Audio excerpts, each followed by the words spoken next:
है आप सभी का दोस्तों नए व्लॉग में। आज है तारीख 5 सितंबर। हर संडे की तरह इस बार भी आपको मेरी ही आवाज़ में सुनने को मिलेगी एक हॉरर स्टोरी। तो बने रहिए हमारे साथ और एंजॉय करिए स्टोरी को, और कमेंट में ज़रूर बताइएगा आपको स्टोरी कैसी लगी। ये कहानी है रिया और प्रिया नाम की दो बहनों की। पेशे से पूरी दुनिया में घूमने का शौक रखने वाली, कहने को पैसे से अमीर घराने की दो लड़की अपने परिवार से दूर एक बड़े शहर यानी दिल्ली में रहा करती थी। ये दो बहनें दिल्ली में रहने के बावजूद भी भारत का 90% हिस्सा घूम लिया था, और अब बाकी था दिखने में बहुत ही खूबसूरत मगर बहुत ही खतरनाक जगह। हालांकि ये दोनों बहनें बहुत सी खतरनाक जगहों पे गए थे, जैसे कि भानगढ़, कुलधारा, मगर इस बार दोनों बहनों ने नैनीताल जाने का तय किया। और इन दोनों बहनों ने तय किया नैनीताल जाने के बाद वहाँ की जितनी भी खूबसूरत जगह होगी उन सभी को घूमेंगे। नैनीताल जाने के एक हफ्ते पहले से ही इन दोनों बहनों की ज़िंदगी में एक अजीब सी खलबली मचना शुरू हो जाती है। मन मानो भारी होने लगता है, तबीयत खराब होने लगती है, और ना जाने बार बार ऐसा ख्याल मन में आता था कि नैनीताल जाने का प्लान मानो कैंसिल हो जाएगा।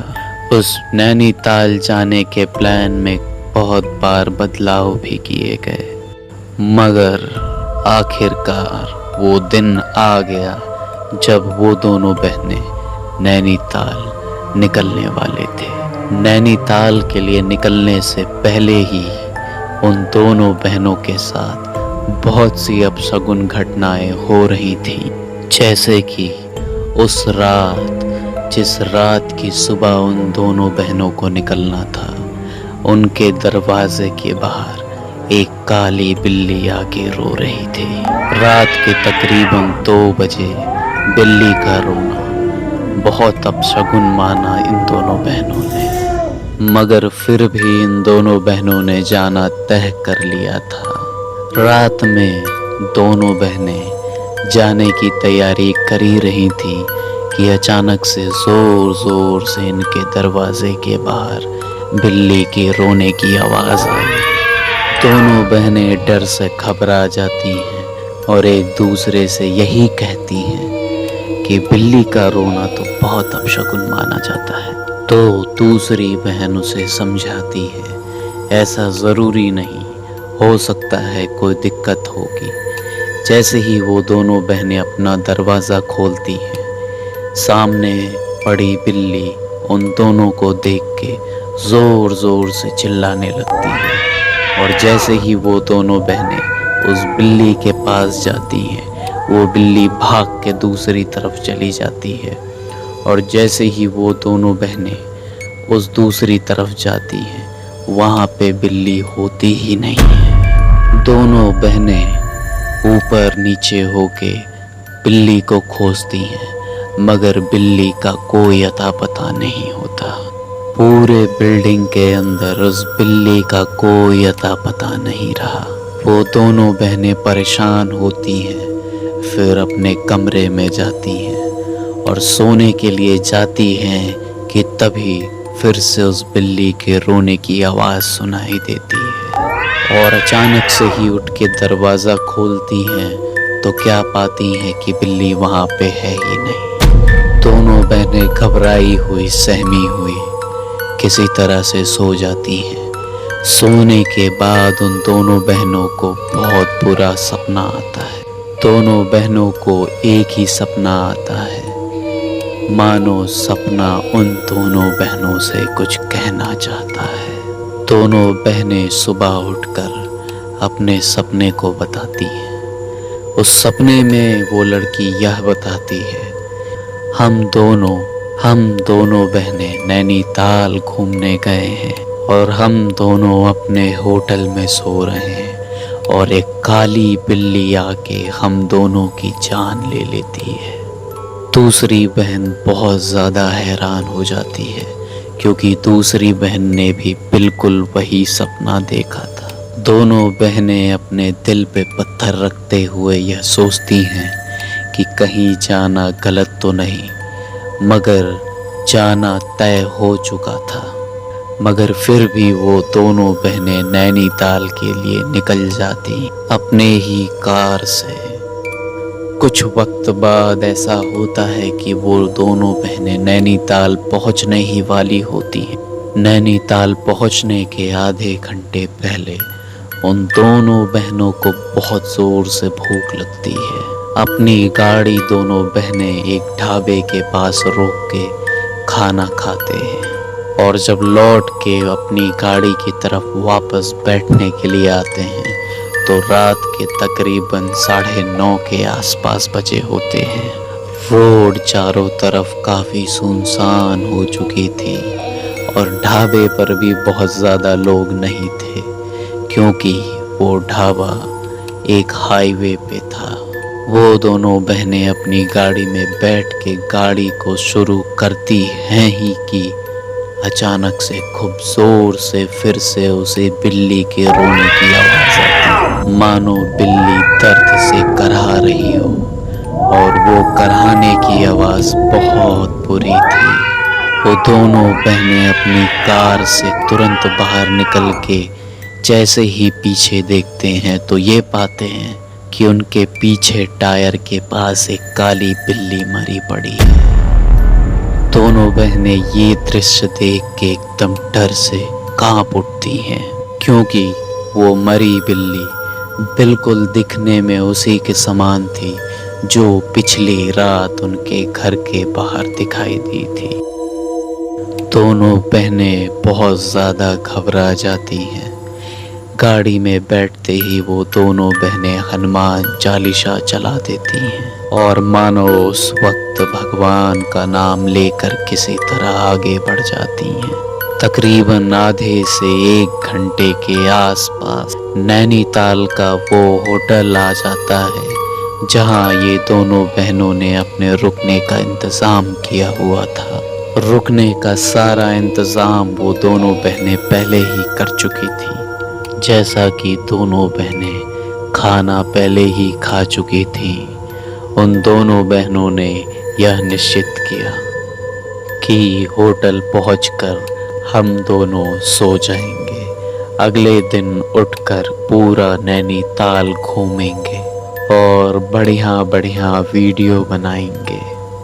वो दोनों बहनें सोने ही जाती हैं कि 2 मिनट के अंदर ही उन दोनों बहनों की आंख लग जाती है। आंख लगने के 2 मिनट बाद एक अजीब सी आवाज़ आती है, मानो जैसे उसका कोई नाम पुकार रहा हो। और जैसे ही आंख खुलती है मानो वो आवाज़ किसी को पुकारने से बदलकर रोने में बदल जाती है। जोर जोर से मानो कोई रो रही थी, मानो जैसे किसी लड़की की आवाज़ हो।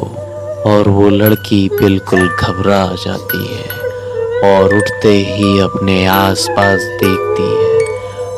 घबरा कर उठने के बाद जैसे ही अपने अगल बगल वो देखती है तो अपने बहन को नहीं पाती है। ये दृश्य देखकर उसके दिल की धड़कन काफ़ी तेज़ हो जाती है। उस लड़की को अपने आप पे यह भरोसा नहीं होता कि सचमुच वो एक सपना देख रही है या फिर हकीकत में उसकी बहन उसके पास नहीं है। किसी तरह से मानो वो अपने आप को शांत करके चादर ओढ़ के सो जाती है। तकरीबन 5 मिनट तक वो रोने की आवाज़ उस लड़की के कान में आती है और फिर अचानक से उसकी आवाज़ बंद हो जाती है और उस लड़की की भी नींद लग जाती है। और अगले दिन जब सुबह होती है तो दोनों बहनें नाश्ता करते वक्त एक दूसरे से बताती हैं कि पता नहीं मुझे क्यों रात में किसी के रोने की आवाज़ सुनाई दे रही थी। वो आवाज़ बहुत अजीब थी, मानो कोई दर्द में चिल्ला रहा हो। रिया अचानक से जवाब देती है कि रात के समय तो मैं रो रही थी। तभी लड़की के मन में सुकून आता है कि चलो कुछ बुरा नहीं था, कुछ भूतिया नहीं था, मेरी बहन ही रो रही थी। मगर अगले ही पल उसकी बहन उससे बोलती है, तुझे पता है मैं क्यों रो रही थी? दूसरी बहन पूछती है क्यों? तभी वो बताती है कि पिछली रात मैंने तेरे बेड के बगल में किसी लंबे से आदमी को खड़ा हुआ पाया था, जिसका आधा शरीर इंसान का और आधा शरीर जानवर का था। उसका निचला हिस्सा जानवर का था। दूसरी लड़की जैसे ही ये बात सुनती है, वो पसीने से भीग जाती है, क्योंकि उसी रात को सपने में ऐसे ही आदमी को खड़ा हुआ देखा था, जो कि उसका गला पकड़ के, बाल पकड़ के, घसीट के बाहर ले जाकर उसके मांस को खाने की कोशिश कर रहा था। वो दोनों लड़की समझ नहीं पाती कि उन दोनों के साथ ऐसा क्यों हो रहा है, जब से वो दोनों लड़की नैनीताल आने का तय की है। उसके बाद दोनों लड़की अपने रूम से निकलकर पूरा नैनीताल दिन भर घूमती हैं। शाम होती है, वो दोनों लड़की दोबारा अपने कमरे में आती हैं। कमरे के अंदर आते ही वो दोनों बहनें ये पाती हैं कि उसी कमरे के खिड़की के पास एक काली बिल्ली बैठी हुई है। आखिर उन दोनों बहनों के साथ चल क्या रहा था, समझ नहीं पाती वो दोनों बहनें, और डिसाइड करती हैं कि कुछ तो बहुत बुरा है जो हमें संकेत देने की कोशिश कर रहा है। हम दोनों बहनों को निकल जाना चाहिए। अगली सुबह होती है। शुक्र रहा कि पिछली रात उनके साथ कुछ नहीं होता है। अगली सुबह होती है और वो दोनों बहनें अपनी गाड़ी निकाल के नैनीताल से निकल जाती हैं। नैनीताल से निकलते वक्त दोपहर का वक्त हो रहा था। रोड काफ़ी सुनसान थी और अचानक से जब लड़की गाड़ी चला रही होती है तो गाड़ी का ब्रेक फेल हो जाता है। वो दोनों लड़की बहुत संभालने की कोशिश करती हैं, मगर वो दोनों अपनी गाड़ी को नहीं संभाल पाती हैं और अचानक से उन दोनों लड़कियों का एक्सीडेंट एक ट्रक से हो जाता है। उन दोनों बहनों की किस्मत बहुत अच्छी थी कि उन दोनों बहनों को एक खरोच तक नहीं आती, क्योंकि दोनों बहनों ने ही सीट बेल्ट लगा रखी थी और जिस गाड़ी में वो दोनों बहनें बैठी हुई थी वो गाड़ी बहुत ज़्यादा रफ्तार में नहीं थी और वो ट्रक जिससे उन दोनों बहनों का एक्सीडेंट हुआ वो भी बहुत ज़्यादा रफ्तार में नहीं थी। किसी तरह से अपने आप को संभालने की कोशिश करते हुए वो दोनों बहनें समझ नहीं पाती कि उनके साथ क्या हुआ, और फिर जैसे तैसे करके वो दोनों बहनें अपने घर को पहुंच जाती हैं। वो दोनों बहनें अपने घर पहुंचने के बाद ये पाती हैं कि जो तस्वीर वो दोनों बहनों ने नैनीताल में बनाया था, सारी बातें की थी, ये सब भी जिक्र किया था कि हमारे साथ कुछ दिनों से क्या बीत रहा है। अचानक से वो पूरी फोटो और हर एक चीज़ डिलीट हो जाती है। उन दोनों बहनों को यह नहीं समझ में आता कि हम दोनों बहनों ने इस तस्वीर के साथ किसी भी प्रकार की छेड़खानी नहीं की, मगर फिर भी ये सारी तस्वीर अपने आप कैसे गायब हो गई। और उस रात उन दोनों बहनों के सोने के बाद उन दोनों बहनों को वही शख्स दिखाई देता है जो नैनीताल के होटल में उन दोनों बहनों को दिखाई दिया था। अगली सुबह जब दोनों बहनें एक दूसरे से ये घटना बताती हैं तो दोनों समझ नहीं पाती कि ये किस तरह की घटना थी। दोनों एक तांत्रिक के पास जाती हैं और जैसा कि तांत्रिक उन्हें बताता है कि ये सपना किसी और का नहीं, एक जिन्न का था जिसे घोल कहा जाता है। माना जाता है कि घोल का दिल एक बार अगर किसी शख्स के ऊपर आ जाए तो वो उसे अपना बना के ही रहता है।